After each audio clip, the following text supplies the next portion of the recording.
Hello, it's John Heaton, and today I'm going to talk about hypothetical situation. Should the Beatles have reformed 50 years ago this summer for the famous concert for Bangla Desh, 1971, August the 1st? So, for those of you who think this is a pointless discussion, then turn off the video, or I'm not trying to rewrite history or anything like that. It's just a piece of fun, and I thought this was quite a good topic because people have got different opinions on it, and quite a few people think that the Beatles, even if they didn't reform for this, would have reformed had John lived, maybe for Live Aid and stuff like that.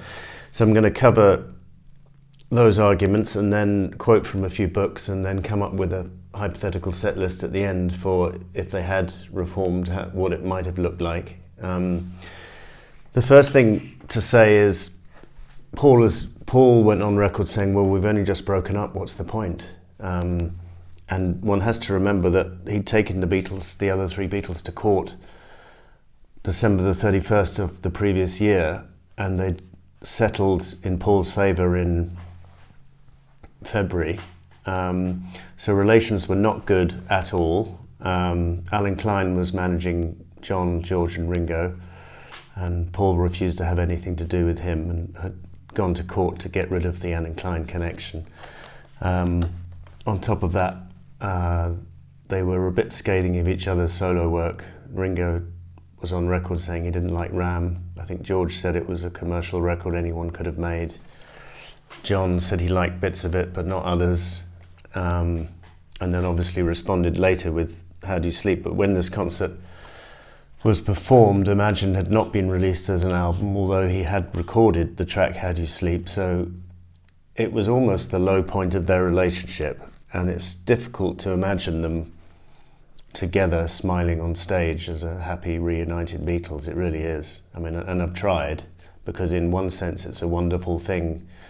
It would have been a wonderful thing to have seen, and I guess fans at the time were only partially aware of the problems between the four of them, and probably if you took a vote of the audience in Madison Square Garden, they would have loved all four Beatles to turn up. But as it was, you got George and Ringo, and you got Bob Dylan making his first appearance for years, so it was one of the few concerts, as one of the books said, where the hype didn't end up being where the reality didn't disappoint versus the hype previously. Other thing to say is, they hadn't played together live for a long time. Paul was out of practice, hadn't played live since '66. John was out of practice, had played occasional gigs, in the back end of '69, but he was pretty much out of practice. George had to practice with his band, but at least he had the All Things Must Pass band to fall back on. Now there's the added question of whether George would have allowed Yoko to perform and whether John would have insisted on it. I think I'm led to believe that George said that, no, this is a rock and roll concert and Yoko's not invited, and so that was the real reason for John not coming, but I could be wrong. Maybe he just didn't feel like it anyway, which is what Paul said. The other thing, Linda features prominently on Ram, and if they were to do tracks from the Ram album, then would Linda have not sang backing vocals? Would have been a bit strange to hear Monkberry Moon Delight or Smile Away or Eat at Home without Linda's vocals. Can't really imagine John and George singing backup vocals for those songs, but I mean, I suppose anything's possible. What would the band have looked like? Well, as you'll see at the end, I think they would have done kind of a set of George stuff with George and his band, a set of Paul stuff with maybe the Ram band, a set of John stuff with whoever he chose, probably Eric Clapton, and then maybe come back at the end and done a few Beatle numbers together, and had the Dylan section in the middle. I don't think that would have been... I think that would have stayed. I think Leon Russell, probably wasn't any room for him. Maybe not Billy Preston either, but anyway, I'll come to the set list in a minute. The other thing to bear in mind is George had put this whole concert together, so did he really want it to be, or did he deserve to be overshadowed as the front man by a Beatles reunion, and that would have happened if John and Paul had turned up, because Ringo was already there. It would have overshadowed the whole event, and it might have been a bit unfair on George, because he masterminded the whole thing, and he deservedly gets credit for it to this day. So that's some of the background. And let me just quote, first of all, what shall I do first? The Bob Woofenden book, The Beatles Apart. So basically talks about why they didn't come. He says there had been a real possibility that the Beatles might reunite for the Bangla Desh benefit, even though both George and Ringo performed and John almost did. Some years later, Paul told Rolling Stone, "George invited me, and I must say it was more than just visa problems. At the time, there was the whole Apple thing. When the Beatles broke up, at first I thought, right, broken up, no more messing with any of that. George came up and asked if I wanted to play Bangla Desh, and I thought, blimey, what's the point? We've just broken up, and we're joining up again? It just seemed a bit crazy. There were a lot of things that went down then, most of which I've forgotten now.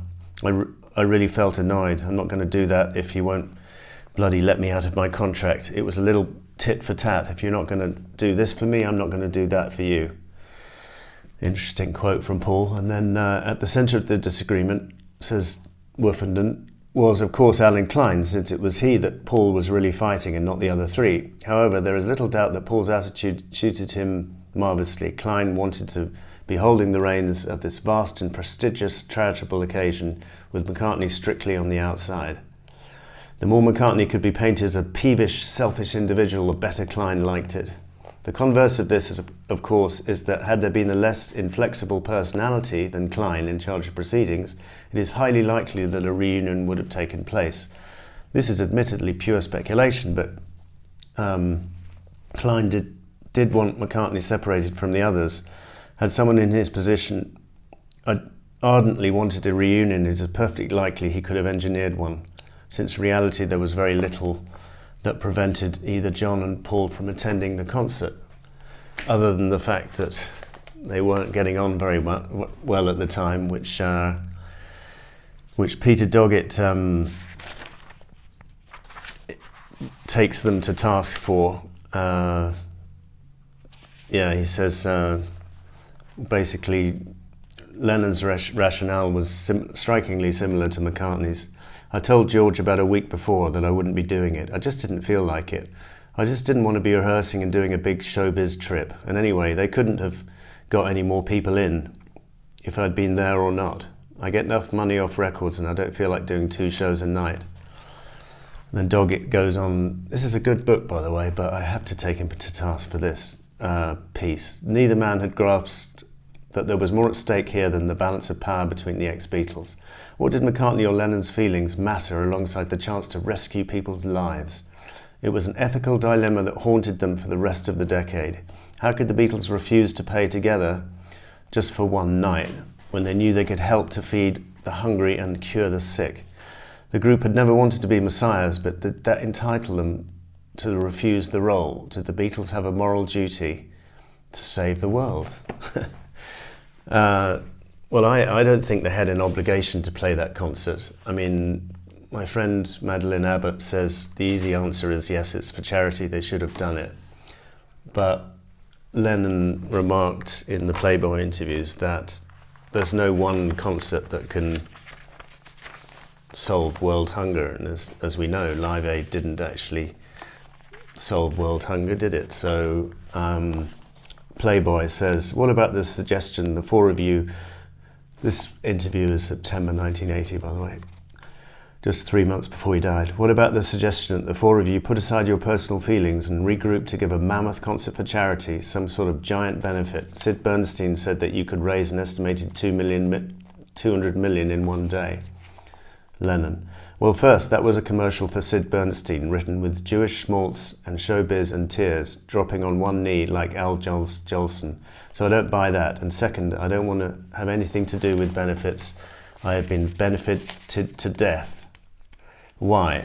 Says Playboy. Because they're always rip-offs. I haven't performed for personal gain since 1966, when the Beatles last performed. Every concert since then, Yoko and I did for specific charities, except for a Toronto thing, which was a sort of rock and roll revival. every one of the benefits was a mess or a rip-off. So now we give our money to what we want. You've heard of tithing. That's when you give a fixed percentage of your income, says Playboy. Yes, right. That I'm just going to do it privately. I'm not going to get locked into that business of saving the world on stage. The show is always a mess and the artist always comes off badly. So, yeah.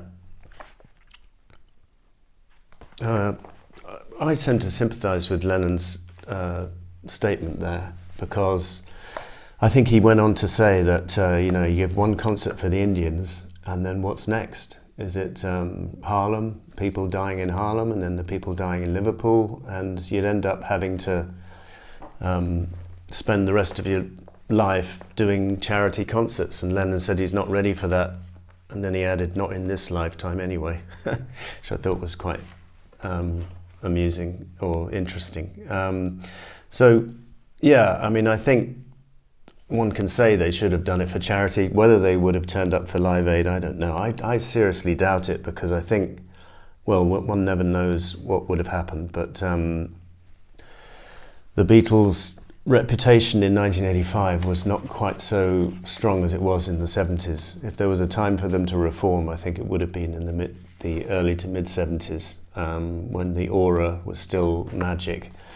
I think by 1985, Paul had already gone through the trauma of his Broad Street film and releasing singles like Spies Like Us. George was pretty much inactive. Ringo was pretty much inactive at the time of Live Aid.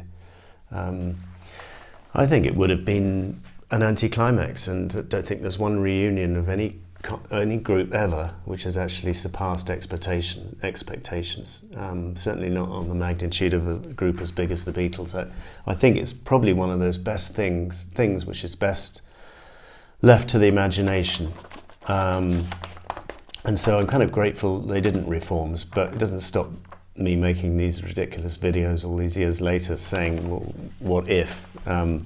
Anyway, so I had a go at the set list, and I think George would have opened up with his band as he did in the concert. I'm not sure if there would have been room for Ravi Shankar, perhaps not, or a shortened set, shall we say. So I've got George doing Wah Wah, Waiting on You All, My Sweet Lord and Beware of Darkness. Then I've got John coming on, and maybe George would have played with him, I'm not sure, but I think he might have done, I don't think he would have done stuff off Plastic Ono Band, because I don't think it works very well on stage. When he did Mother and Well, Well, Well in New York City concert, it wasn't on the following year, 72. I don't think it worked very well.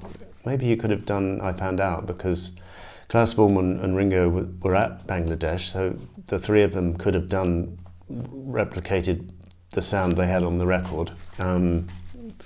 Maybe not an applicable concert for a charity concert, I'm not sure, but I've got John doing Power to the People, It's So Hard, Imagine, Give Me Some Truth, and Instant Karma, even though those Imagine tracks would have been unreleased at the time of the concert, so maybe, I'm not sure.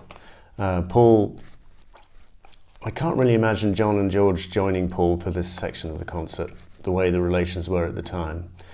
I've got Paul coming on with perhaps Dave Spinoza and Hugh McCracken doing Eat at Home, Too Many People, Monkberry Moon Delight every night, and Maybe I'm Amazed. And I've got Ringo coming in and doing It Don't Come Easy, perhaps joined by the others. I'm not sure. Would have been nice if he'd done early 1970, that B-side as well. And then I've got Dylan coming on and doing his wonderful 5-song piece. And then George closing out with While My Guitar Gently Weeps and Something, John doing Come Together. And I was struggling to think of what Paul would have done, because I don't think he was in the mood to do Yesterday or Hey Jude. So I've got him doing We Can Work It Out, where he would have been joined by John. But again, it's pretty hard to imagine that happening at that period of time. I don't think the timing was right for a Beatles reunion. And then George closing up the concert with Bangladesh, with maybe the other Beatles all joining him. But it wouldn't have been a tremendously happy occasion. There would have been tension in the air. Maybe they would have forgotten all their tensions and come out smiling. But as Paul said, the underlying truth was they were still at war with each other, business-wise, contract-wise. So even if they came out smiling, I doubt it would have lasted or resulted in anything permanent. But again, it would have been a nice gesture to do it, but I don't think they owed the world that and I don't think we should have expected it, and I think Peter Doggett is a little bit harsh on them saying that. So that was just a piece of fun. Happy that if you didn't agree with my opinion, thanks for watching. We'll see you next time.